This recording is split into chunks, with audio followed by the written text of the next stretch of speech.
चलिए बच्चों की डिमांड है कि हम ऑर्गेनिक केमिस्ट्री पढ़ाएं, तो आज से हम शुरू करते हैं। हमारा फर्स्ट चैप्टर कंप्लीट हो चुका है। फर्स्ट चैप्टर की सारी वीडियोस यूट्यूब में पड़ी हुई हैं, आप लोग देख सकते हैं। और आज से शुरू करते हैं क्लास 11 का चैप्टर नंबर 12 ऑर्गेनिक केमिस्ट्री, कार्बनिक रसायन। कौन सा? कार्बनिक रसायन। ठीक है, इसको हम आज से नया चैप्टर पार्ट 1 कार्बनिक रसायन के बारे में पढ़ते हैं। कार्बनिक रसायन के बारे में हम क्या क्या चीजें पढ़ेंगे? सबसे पहले तो इंट्रोडक्शन पढ़ेंगे, ये क्या है। दूसरी चीज में हम पढ़ेंगे IUPAC नेम, IUPAC नाम, आइसोमेरिज्म, प्रभाव और शुद्धिकरण विधि। शुद्धिकरण विधि, इन सारी चीजों को हम आज इस चैप्टर में पढ़ेंगे। ठीक है, सामान्य परिचय, IUPAC नाम, आइसोमेरिज्म, प्रभाव और शुद्धिकरण विधि। इन चीजों को पढ़ने पर हमको बहुत आसानी से पढ़ना है और बहुत इजी देखना है। हमको कोई इससे मतलब नहीं है कि कितना टफ है, बिल्कुल टफ नहीं है। आप लोग आसानी से समझिए, आपको मैं बहुत ही इजी वे में समझाऊंगा। और यदि आप लोगों को नहीं समझ में आता तो आप लोग बेशक क्वेश्चन कीजिए कि हमें नहीं समझ में आ रहा। ठीक है, जहाँ पे नहीं समझ में आए वहां पे आप लोग मेरे से बिल्कुल क्वेश्चन करें और कोई घबराने की जरूरत नहीं, बहुत आसानी से देखो आप लोग। ठीक है, तो इन सारी चीजों को, इन सारे टॉपिक्स के बारे में हम लोग पढ़ेंगे। इसके पहले अब हम स्टार्ट करते हैं। इसके पहले आप लोग इस बात का ध्यान रखिएगा कि आप लोगों को इस चैप्टर में प्रैक्टिस करनी पड़ेगी। क्या करनी पड़ेगी? प्रैक्टिस करनी पड़ेगी। यदि आप लोग प्रयास नहीं कर रहे हैं तो आप लोगों से ये चैप्टर नहीं आएगा। सबसे पहली चीज जो है, इसमें हम देखते हैं कि इंट्रोडक्शन के अंतर्गत ये है क्या। ठीक है, तो जो ऑर्गेनिक केमिस्ट्री है ये आपकी एक ब्रांच है। क्या है? शाखा है। किसकी है? केमिस्ट्री की। किसकी ब्रांच है? केमिस्ट्री की। और इस केमिस्ट्री की ब्रांच में हम कार्बन कंपाउंड, किसका? कार्बन कंपाउंड का अध्ययन करते हैं। किसके बारे में हम पढ़ेंगे? कार्बन कंपाउंड के बारे में पढ़ेंगे। और ये कार्बन हाइड्रोकार्बन कंपाउंड होते हैं। कौन से कार्बन होंगे? हाइड्रोकार्बन या उससे बने हुए कंपाउंड होंगे। किससे? हाइड्रोकार्बन या उससे बने हुए कंपाउंड होंगे या उससे उत्पन्न कंपाउंड होंगे। ठीक है, इसमें ये जो चैप्टर है आपका, इस चैप्टर के, ठीक है, तो आपको इस क्लास 11 में कार्बन और हाइड्रोजन के बारे में पढ़ना है कि कार्बन और हाइड्रोजन से कैसे। इसमें हाइड्रोजन तत्व आप जानते हैं कि हाइड्रोजन तत्व कौन कौन से? फ्लोरीन, क्लोरीन, ब्रोमीन, आयोडीन और एस्टाटीन होते हैं। लेकिन हम इसको एस्टाटीन में शामिल नहीं करेंगे क्योंकि आप जानते हैं कि एस्टाटीन क्या होता है? मेटलाइट्स होता है। और रसायन विज्ञान की वह शाखा जिसमें कार्बन और उससे बने यौगिकों का अध्ययन किया जाता है, क्या कहलाती? केमिस्ट्री कहलाती है। ठीक है, अब आगे चलते हैं। अगली चीज जो आती है वो है स्ट्रक्चर फार्मूला। क्या है? Structure formula. लेकिन उसके पहले एलिमेंट्स आप लोगों ने पढ़े हैं। एलिमेंट्स कौन कौन से आएंगे? एलिमेंट्स कौन कौन से आए? कार्बन, हाइड्रोजन, ऑक्सीजन, नाइट्रोजन और हाइड्रोजन एलिमेंट। इसके बाद इनकी वैलेंसी आई। वैलेंसी आप जानते होंगे, कार्बन के पास नॉन पेयर्ड इलेक्ट्रॉन कितने होते हैं? कितने नॉन पेयर्ड इलेक्ट्रॉन होते हैं कार्बन के पास? 4। कितने होते हैं? 4। हाइड्रोजन के पास 1। ऑक्सीजन के पास कितने होते हैं? हाँ 2। ऑक्सीजन के पास कितने होते हैं? 2। ठीक, नाइट्रोजन के पास 3 और हाइड्रोजन के पास 1। इस बात का ध्यान रखिए। कार्बन के पास कितने होते हैं? Non pair electron, number of non pair electrons. ठीक है, कार्बन के पास कितने हैं? 4। हाइड्रोजन के पास कितने हैं? 1। ऑक्सीजन के पास कितने हैं? 2। नाइट्रोजन के पास कितने हैं? 3। और हाइड्रोजन एलिमेंट्स के पास होते हैं 1। हाइड्रोजन एलिमेंट्स के पास 1 होते हैं। यही जो नॉन पेयर्ड इलेक्ट्रॉन होते हैं वही वैलेंसी कहलाती है। किसी भी एलिमेंट्स के जो नॉन पेयर्ड इलेक्ट्रॉन होते हैं वही क्या होती है, वैलेंसी होती है। कार्बन की वैलेंसी कितनी हो गई, 4, हाइड्रोजन की वैलेंसी 1, ऑक्सीजन की वैलेंसी 2, नाइट्रोजन की वैलेंसी 3 और हाइड्रोजन एलिमेंट्स की वैलेंसी क्या हो गई, 5 तत्वों का अध्ययन करते हैं। लेकिन हमको 11th में केवल यही 2 तत्वों का अध्ययन करना है, कार्बन और हाइड्रोजन। कार्बन और हाइड्रोजन, फिर आप आइए वैलेंसी की बात करते हैं। तो कार्बन की वैलेंसी मैंने आपको बताई 1 होती है, 4 होती है, हाइड्रोजन की 1 होती है, ऑक्सीजन की 2 होती है, नाइट्रोजन की 3 होती है और हाइड्रोजन एलिमेंट्स की 1 होती है। 2 वैलेंसी होती है, वो number of non pair electron, जो भी नॉन पेयर इलेक्ट्रॉन्स होते हैं उसके नंबर क्या कहलाते हैं, वैलेंसी कहलाते हैं। ठीक है, क्या कहलाते हैं, वैलेंसी कहलाते हैं। इसी में आती है स्ट्रक्चर फार्मूला। इसका स्ट्रक्चर फार्मूला यदि हम बनाएंगे,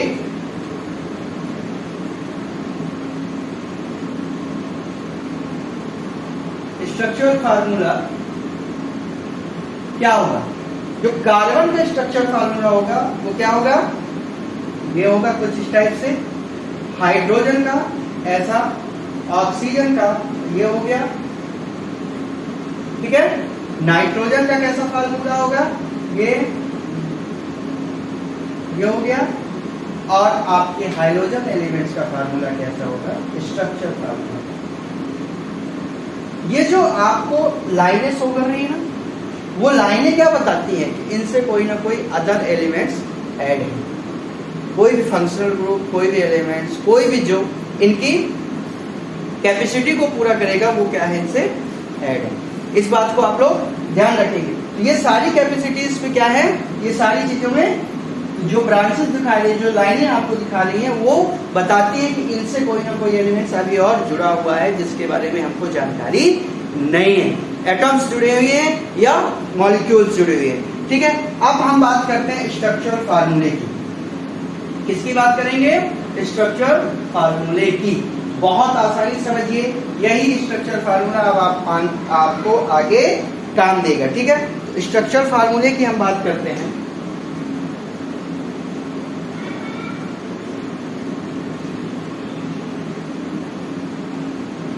स्ट्रक्चर फार्मूला, ठीक है, जिसे हम कहते हैं संरचना सूत्र। संरचना सूत्र, स्ट्रक्चर फार्मूला या संरचना सूत्र। हम एग्जांपल के तौर पे ले लेते हैं CH4। हमने क्या ले लिया, CH4। चलिए CH4 उठाते हैं। CH4 का और की जो संरचना बनेगी वो कैसी बनेगी, CH4 की संरचना कुछ इस टाइप की बनेगी, ये H, ये H, ये H और ये H। ठीक है, ये कौन सा फार्मूला है, इस फार्मूले को हम मॉलिक्यूलर फार्मूला कहते हैं। मॉलिक्यूलर फार्मूला यानी अणु सूत्र। ये कौन सा फार्मूला है, अणु सूत्र। और ये कौन सा फार्मूला है, संरचना सूत्र। कौन सा है, संरचना सूत्र, स्ट्रक्चर फार्मूला। अणु सूत्र और संरचना सूत्र। अब ये कैसे हुआ, इस बात को आप समझिए। कार्बन की वैलेंसी 4 होती है, क्लियर है, यानी इसमें 4 साइड से कोई ना कोई चीज आके, कोई भी मॉलिक्यूलर या फिर एलिमेंट्स आके, एटम्स आके ऐड होते हैं। ठीक है, ये आपका एक एटम हाइड्रोजन ऐड हो गया, ये हाइड्रोजन ऐड हो गया, ये हाइड्रोजन ऐड हो गया और ये हाइड्रोजन। इसका संरचना स्ट्रक्चर फार्मूला बन गया। कार्बन की वैलेंसी क्या है, 4 है, इसमें चारों साइड से कोई ना कोई चीज आके ऐड हो सकती है, वो ऐड हो गई। क्लियर हो। दूसरा एग्जांपल आप देखिए, इसी में दूसरा एग्जांपल मैं आपको दिखाता हूं। दूसरा एग्जांपल से आप समझिए कि दूसरा एग्जांपल क्या है, C3H8। C3H8। अब आप देखिए, आपको बहुत कुछ नहीं, संरचना सूत्र जब बनाने को आए तो बहुत कुछ समस्या नहीं है, बेसिक है। संरचना सूत्र कैसे आप बनाएंगे उसके बारे में। 3 कार्बन है, ये देखिए 3 कार्बन है, हर कार्बन की 4 वैलेंसी होती है अपनी। ये देखिए है 4 वैलेंसी, ठीक है। ये कार्बन इस कार्बन से जुड़ जाएगा, ये कार्बन इस कार्बन से जुड़ जाएगा। अब कितनी वैलेंसियां हैं, 3। 3 6 और 2 8। हमारे पास हाइड्रोजन कितने हैं? 8। बड़े आराम से हम इसको 8 पूरा कर सकते हैं, पूरा कर सकते हैं। ये एक हाइड्रोजन यहाँ से जुड़ गया, एक हाइड्रोजन यहाँ पे ऐड होगा, यहाँ पे एक हाइड्रोजन, यहाँ पे एक हाइड्रोजन, एक हाइड्रोजन यहाँ पे, एक हाइड्रोजन यहाँ पे, यहाँ पे भी एक हाइड्रोजन और यहाँ पे। क्लियर हो गया? हुआ क्लियर? इस तरह से हम क्या कर लेंगे, इसका स्ट्रक्चर फार्मूला। हाँ क्या बात है? एलिसो 10 ठीक है। स्ट्रक्चर फार्मूला समझा रहा हूं, समझ लो, नहीं आगे कुछ नहीं बनेगा इस चैप्टर में। ठीक है, तो ये हो गया। क्लियर हुआ? क्लियर हो कि नहीं हुआ? अब एक अगला एग्जांपल लीजिए। ठीक, अगला एग्जांपल देखते हैं C2 H2। अब देखिए यहाँ पे ये कार्बन, प्रत्येक कार्बन की 4 वैलेंसी है। ठीक है, ये एक हो गया। अब हमको केवल 2 हाइड्रोजन ऐड करने। कितने हाइड्रोजन ऐड करने? 2 हाइड्रोजन ऐड। जब हमको 2 हाइड्रोजन ऐड करने हैं लेकिन हमारे पास 6 हाइड्रोजन की जगह है, तो क्या करेंगे? क्या करेंगे? इसको ही मिला दीजिए, खत्म। अब बड़े आसानी से, क्या अभी भी अब 4 हाइड्रोजन है, 4 हाइड्रोजन जुड़ सकते हैं, लेकिन हमारे पास 2 ही जोड़ने हैं, इसको ही मिला दीजिए। एक हाइड्रोजन यहाँ पे जुड़ गया, एक हाइड्रोजन यहाँ पे जुड़ गया। कार्बन की एक बहुत अच्छी विशेषता है, कार्बन के पास एक बहुत अच्छा गुण है। क्या गुण है पता है? क्या गुण है बताइए? कार्बन एक लंबी चेन बना सकता है। क्या बना सकता है? लंबी चेन, यानी C bond C bond C bond C। Carbon branch बना सकता है, ब्रांचेस में ऐड हो सकता है, यानी C bond C bond C bond C bond C bond C इस टाइप। कार्बन सिंगल बॉन्ड से भी ऐड हो सकता है, कार्बन डबल बॉन्ड से भी ऐड हो सकता है, कार्बन ट्रिपल बॉन्ड से भी ऐड हो सकता है। ठीक है, कार्बन सर्कल भी बना सकता है, ऐसा। इस बात को आप ध्यान रखिए। तो कार्बन के पास बहुत सारे गुण हैं, बहुत सारी क्वांटिटी है, बहुत सारी चीजें हैं, इसीलिए तो कार्बन एक यूनिक एलिमेंट्स है। इस बात को आप ध्यान रखिए। तो क्या था कि 2 कार्बन से 2 हाइड्रोजन जोड़ने हैं, तो एक वैलेंसी इसकी पूरी हो गई। ठीक है, 3 इलेक्ट्रॉन, 3 अनपेयर्ड इलेक्ट्रॉन यहाँ पे बचे हुए हैं, तो ये एक अनपेयर्ड इलेक्ट्रॉन 2 मिल गए और ये 2 अनपेयर्ड इलेक्ट्रॉन मिल गए। ठीक है, जब अनपेयर्ड इलेक्ट्रॉन का एक ग्रुप मिलता है तो सिंगल बॉन्ड बनता है, 2 ग्रुप मिलते हैं तो डबल बॉन्ड बनेगा। ठीक है, और यदि 3 ग्रुप मिल गए तो ट्रिपल बॉन्ड बनता है। इस बात का ध्यान रखिए। एक ग्रुप यानी ये और ये मिले तो सिंगल बॉन्ड, 2 ग्रुप यानी ये और ये मिले तो डबल बॉन्ड, और यदि 3 ग्रुप मिले, ठीक है, तो क्या बन जाता है? Triple bond. क्लियर हुआ? तो इस बात को ध्यान रखिए। तो हमने क्या किया, हमारे पास चूंकि 2 हाइड्रोजन है, केवल कितने हाइड्रोजन है? 2 हाइड्रोजन। तो हमने तो 2 हाइड्रोजन तो लगा दिए एक एक कार्बन से, लेकिन हमारी इसकी वैलेंसी पूरी नहीं हुई। तो जब वैलेंसी पूरी नहीं हुई तो अभी मैंने बताया कार्बन कार्बन के साथ बड़े आराम से जुड़ जाता है, तो ये वैलेंसी के साथ इसको और इस वैलेंसी के साथ इसको ऐड कर दीजिए। क्लियर? बन गया स्ट्रक्चर फार्मूला इसका। ठीक है, अब अगला टॉपिक देखिए, इसमें आगे देखते हैं कि C3H6 की बात करें हम। C3H6, यदि C3H6 की बात करते हैं तो C3H6 में 3 कार्बन है आपके। क्लियर हुआ? सभी की वैलेंसी कितनी है? 4 वैलेंसीज आ रही है।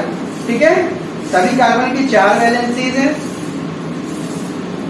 ये देखिए आप, चारों वैलेंसीज में एक एक वैलेंसीज तो इनकी पूरी हो गई। क्लियर हो गया? अब हमारे पास 6 कार्बन, कितने कार्बन है?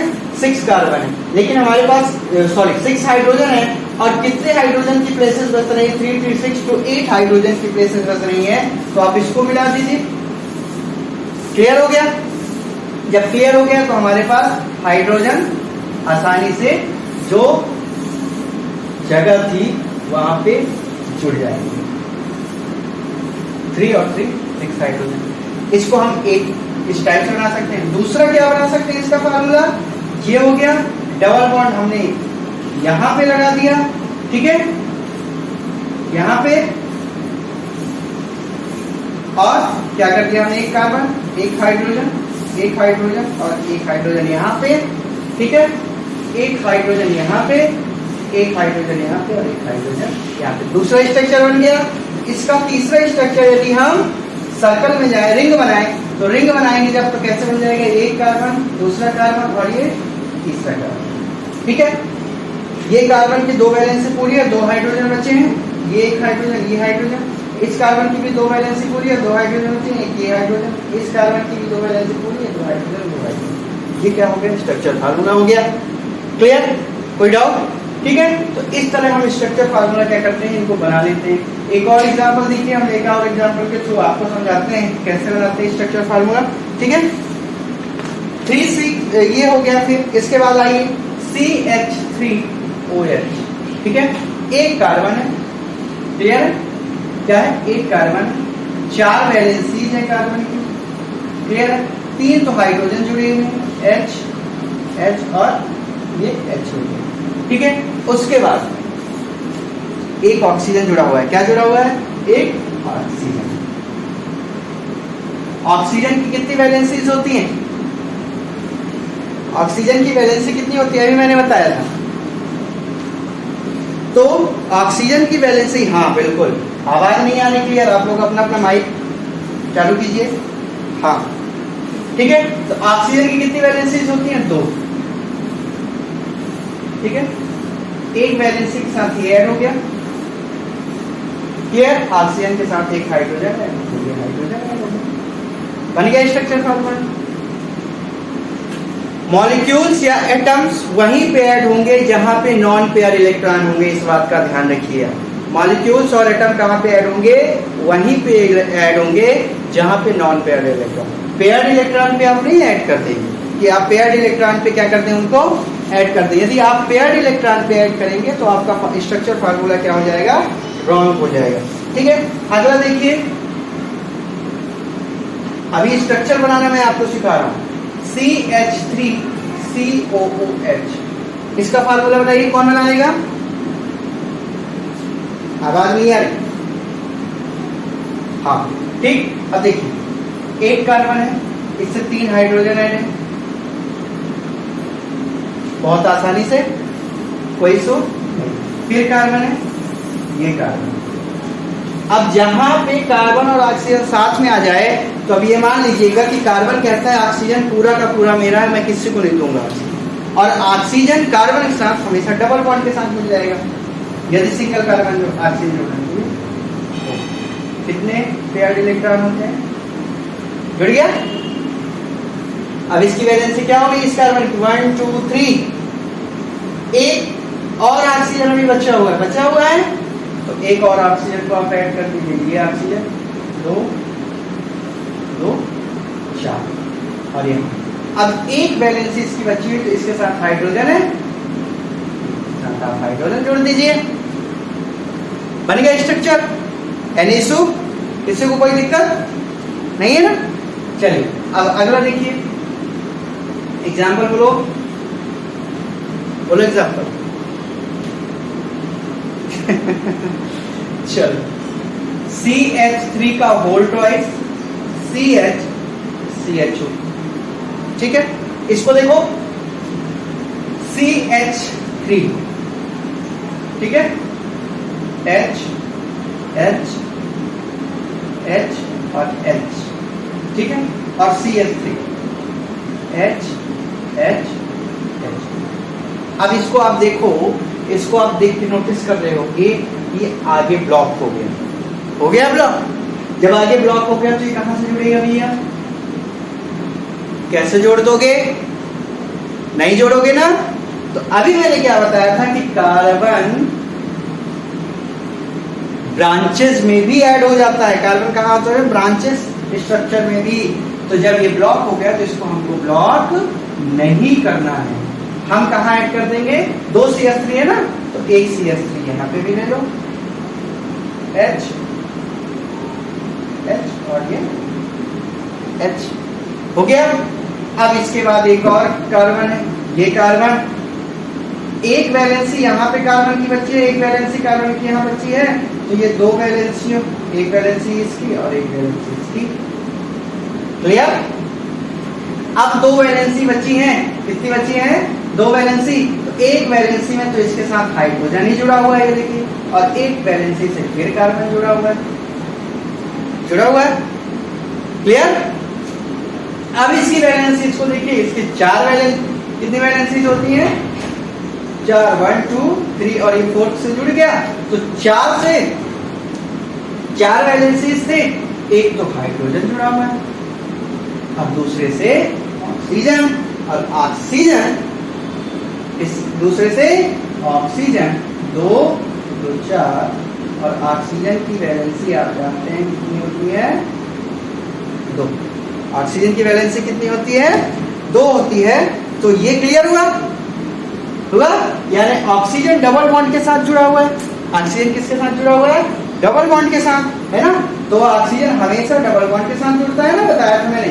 ये ऑक्सीजन क्लियर हुआ? ठीक है, आवाज नहीं आ रही आपको? माइक ऑन कीजिए। हाँ, माइक ऑन कीजिए, माइक ऑन। ठीक है, तो ये ऑक्सीजन क्या हो गया? डबल बॉन्ड के साथ जुड़ जाता है जाके पर्टिकुलर। ठीक है, एक और फार्मूला देखते हैं हम।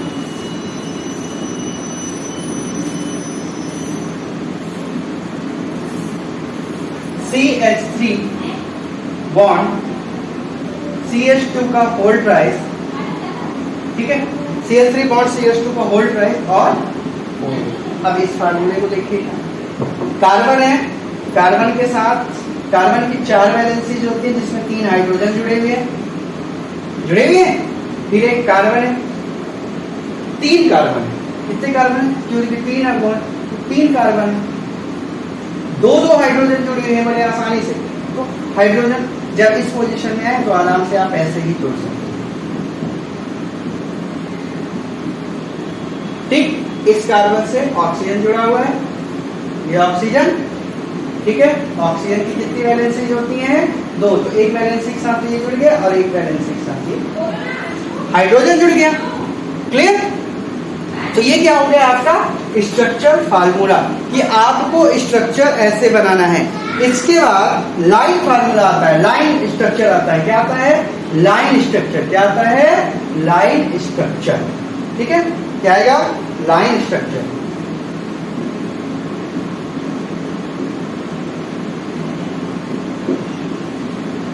लाइन स्ट्रक्चर से फार्मूला बनाना है, लाइन स्ट्रक्चर से फार्मूला।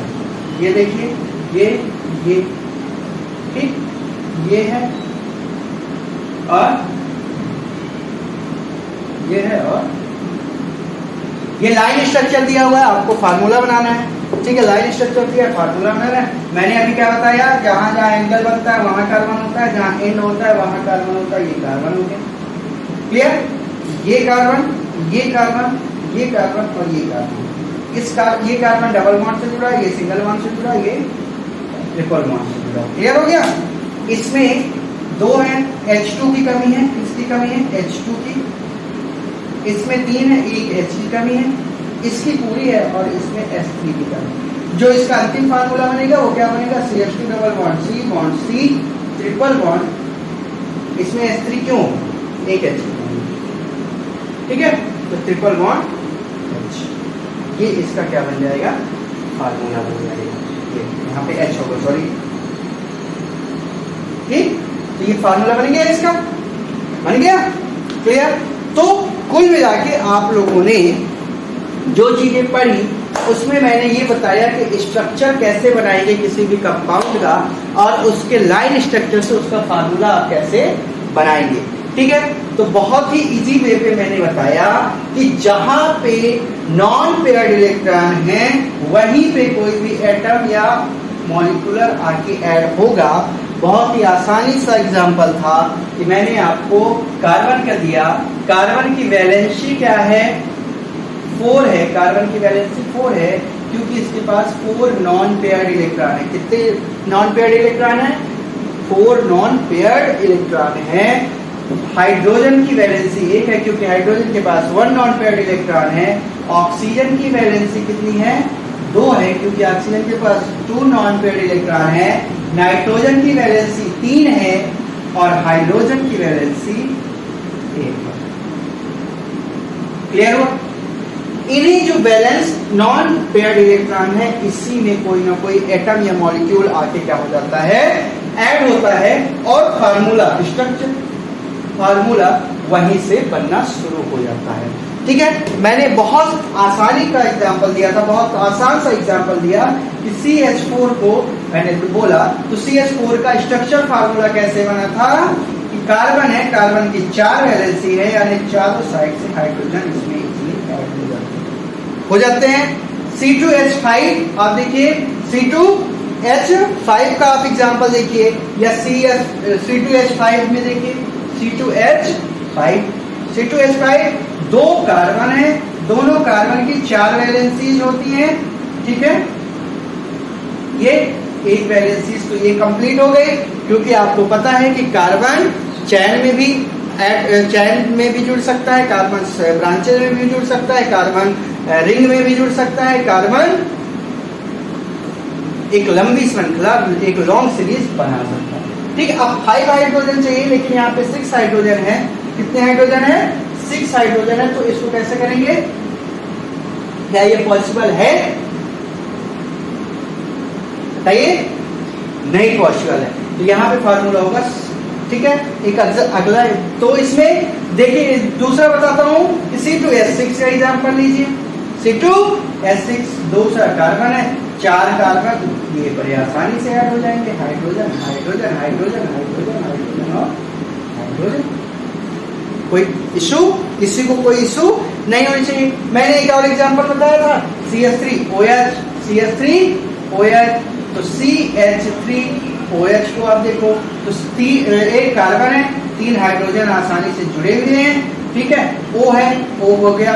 O के पास अपने 2 नॉन पेयर्ड इलेक्ट्रॉन होते हैं, तो एक नॉन पेयर्ड इलेक्ट्रॉन तो कार्बन के साथ हो गया, एक से हाइड्रोजन जुड़ गया।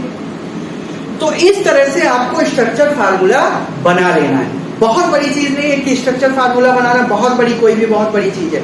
आसानी से समझिए, आसानी से आपको समझ में आएगा। फिर लाइन स्ट्रक्चर दिया था, लाइन स्ट्रक्चर से भी फार्मूला आपको कैसे बनाना था ये भी मैंने बता दिया था। और मैंने बताया कि जहां जहां लाइन स्ट्रक्चर में आपको एंगल दिखेगा वहां भी कार्बन है, इंड्स पॉइंट जहां पे दिखेंगे वहां पे भी कार्बन है, और क्रॉस जहां पे दिखेंगे वहां पे भी कार्बन। क्रॉस कहने का मतलब क्या है? क्रॉस कहने का मतलब कि मान लीजिए ये है और ये है, ऐसा फार्मूला है, तो उस पोजीशन में यहाँ पे भी कार्बन है, यहाँ पे भी कार्बन है, यहाँ पे भी कार्बन है, यहाँ पे भी कार्बन है, यहाँ पे भी कार्बन है और यहाँ पे भी कार्बन है। तो जो इसका फार्मूला बनेगा वो क्या होगा? 1 2 3 4 5 6 कार्बन है। कितने कार्बन है? 6 कार्बन है। कितने कार्बन है? 6 कार्बन है। तो 1 2 3, 1 2 और 1 2 और ये 3। ठीक है, 1 2 3। ठीक है, इस कार्बन से 4 कार्बन आपके जुड़े हुए, तो 2 और ये 3। ठीक है, 1 2 3 4 5 6, 1 2 3 4 5 6 कार्बन हो गए, और इन सभी से हाइड्रोजन जुड़ा है। ये H3 और ये H2 और ये H3, ये भी H3 और ये भी H3। क्लियर? बन गया समझ? तो कोई बहुत बड़ी चीज नहीं है। अब इसमें आगे आपको ध्यान रखना है, हाइब्रिडाइजेशन में आना है। हाइब्रिडाइजेशन में आएंगे कि हाइब्रिडाइजेशन क्या है और कैसे पढ़ते हैं। ठीक है, किसका हाइब्रिडाइजेशन बताएं? किसका हाइब्रिडाइजेशन पढ़ना है अपन को?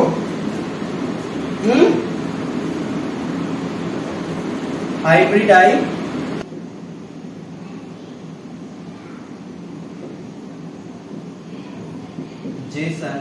इन ऑर्गेनिक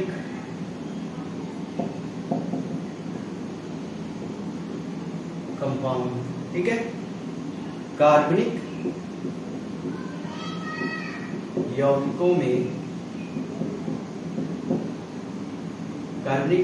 में संकरण। ठीक है, तो हाइब्रिडाइजेशन पढ़ने का एक बहुत ही आसान सा तरीका आप बताता हूं। एक ट्रिक ध्यान रखिए, या एक फार्मूला ध्यान रखिए। फार्मूला जो है वो है number of sigma bond plus number of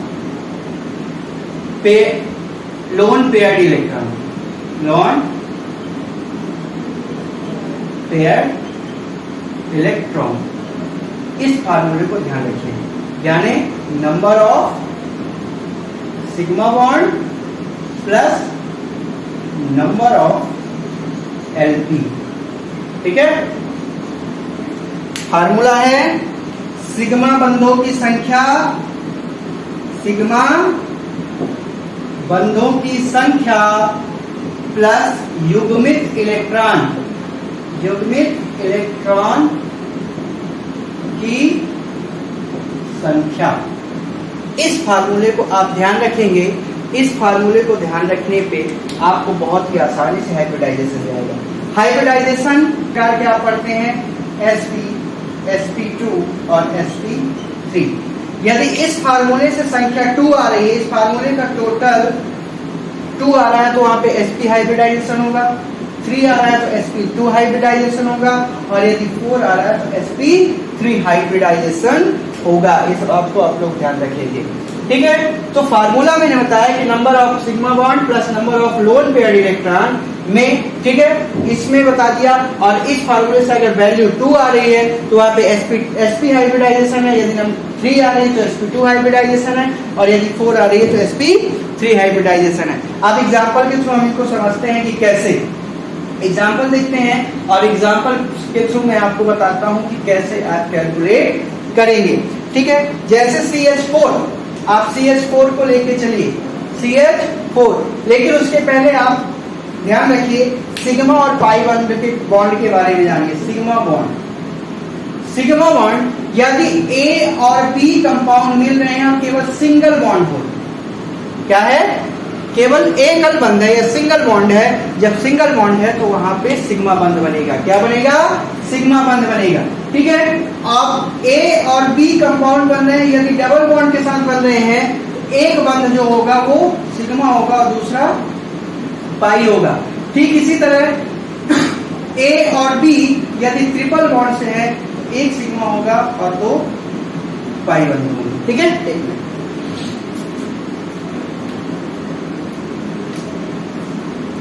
ठीक है, 2 पाई बंध होंगे। पहले किसी भी कंपाउंड में पहले बनने वाला जो बंध होता है वो सिग्मा बंध होता है और बाकी के फिर पाई होते हैं। अब इससे मतलब नहीं है कि वो नीचे है या ऊपर है, मैंने जैसे लिखा है उससे कोई फर्क नहीं पड़ता कि ऊपर बन रहा है कि नीचे बन रहा है। ठीक है, इस बात का ध्यान रखिए। तो सिंगल बॉन्ड के साथ बनने वाले सारे सिंगल बॉन्ड के साथ बनने वाले सारे बंध जो होते हैं, बॉन्ड होते हैं, वो सिग्मा होते हैं। जैसे CH4 को आप देखिए कि CH4 H H H H, इसमें सभी बंधों के सभी बंध कैसे हैं, सिग्मा, क्योंकि सिंगल बॉन्ड है, सिग्मा सिग्मा और ये सिग्मा। ठीक है, उस फार्मूले को देखिए, नंबर ऑफ सिग्मा बॉन्ड कितने, 4 हैं, कितने सिग्मा बॉन्ड, 1 2 3 4, और loan paired electron, loan paired electron जैसे कार्बन में, ऑक्सीजन में लोन पेयर्ड इलेक्ट्रॉन 2 2 4 1 2, 1 और 2। कितने लोन पेयर्ड इलेक्ट्रॉन थे, यानी कितने इलेक्ट्रॉनों का जोड़ा बन रहा था, 2 इलेक्ट्रॉनों का। कितने इलेक्ट्रॉनों का, 2 ग्रुप बन रहे थे। लेकिन कार्बन में क्या बन रहा है, नहीं बन रहा। जब कार्बन में नहीं बन रहा तो इसमें लोन पेयर्ड इलेक्ट्रॉन 0 है और इसकी वैल्यू आई 4, और जब 4 वैल्यू आई तो मैंने बताया था कि जब 4 वैल्यू आए तो हाइब्रिडाइजेशन क्या था, sp3 था। कौन सा हाइब्रिडाइजेशन था, sp3। यानी CH4 में कौन सा हाइब्रिडाइजेशन है, sp3। तो आपको हाइब्रिडाइजेशन भी आना चाहिए इसमें, नहीं आप आगे चल के IUPAC नाम वगैरह नहीं कर पाएंगे। ठीक है, एक एग्जांपल और देखिए,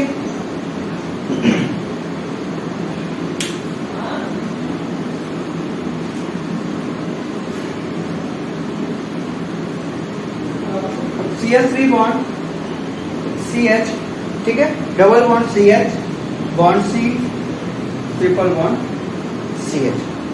ठीक है, इसमें आप देखिए, इसमें आप पहले इसका स्ट्रक्चर फार्मूला बना लीजिए। क्या बना लीजिए, स्ट्रक्चर फार्मूला। तो C H H और H, ये C, ये H, डबल बॉन्ड C, ये H, single bond C, triple bond C और BH। ठीक है, अब आप इसमें चेक करेंगे, इसमें कौन सा हाइब्रिडाइजेशन है, इसको चेक करना है। इसमें कौन सा हाइब्रिडाइजेशन है, इसको चेक करना है। इसमें कौन सा है, इसमें कौन सा है और इसमें कौन सा है। ठीक है, चेक करते हैं। ये सिग्मा बॉन्ड, ये सिग्मा बॉन्ड, ये सिग्मा बॉन्ड, ये सिग्मा बॉन्ड, 4 सिग्मा बंद है, लोन पेयर्ड इलेक्ट्रॉन 0, यानी इसकी वैल्यू क्या आई 4, यानी जब 4 आती है तो sp3। ठीक है, इसमें एक सिग्मा बंद, एक सिग्मा बंद, एक सिग्मा बंद। ठीक है, 1 2 3 सिग्मा बंद है, लोन पेयर्ड इलेक्ट्रॉन 0, यानी वैल्यू आई 3, और जब 3 वैल्यू आती है तो कौन सा हाइब्रिडाइजेशन है, sp2। इसमें देखिए एक सिग्मा बंद, एक सिग्मा बंद, एक सिग्मा बंद, इसमें भी 3 + 0, यानी वैल्यू आई 3, यानी sp2। इसमें देखिए एक सिग्मा बंद, एक सिग्मा बंद, यानी 2 सिग्मा बंद है तो 2 + 0, यानी वैल्यू आई 2, यानी sp हाइब्रिडाइजेशन। इसमें एक सिग्मा बंद, एक सिग्मा बंद, और तो 2 सिग्मा बंद 2 + 0, यानी यहाँ पे भी sp हाइब्रिडाइजेशन होगा। ठीक है, तो ये हाइब्रिडाइजेशन आपको 3-4 चीजें, स्ट्रक्चर फार्मूला के क्या है, स्ट्रक्चर फार्मूला कैसे बनाते हैं वो मैंने आपको पढ़ाया, लाइन स्ट्रक्चर से फार्मूला कैसे बना, तो इतनी सारी चीजें मैंने आपको पढ़ाई। और इतनी सारी चीजों को पढ़ने के बाद आज की क्लास यहीं पे खत्म करते हैं, आगे कल देखेंगे। जो भी चीजें मैंने पढ़ाई हैं, स्ट्रक्चर फार्मूला, लाइन फार्मूले से फार्मूले को बनाना, मॉलिक्यूलर फार्मूले को बनाना, और हाइब्रिडाइजेशन, वैलेंसी क्या है, सिग्मा और पाई बंद के बारे में मैंने बताया, बंद कैसे बनते हैं, इन सारी चीजों को आप आसानी से पढ़िए और घर में प्रैक्टिस करिए। ठीक है, किसी को कोई इशू नहीं ना, चलिए ठीक है, तो आगे की क्लास हम कल करते हैं। ठीक है, चलिए।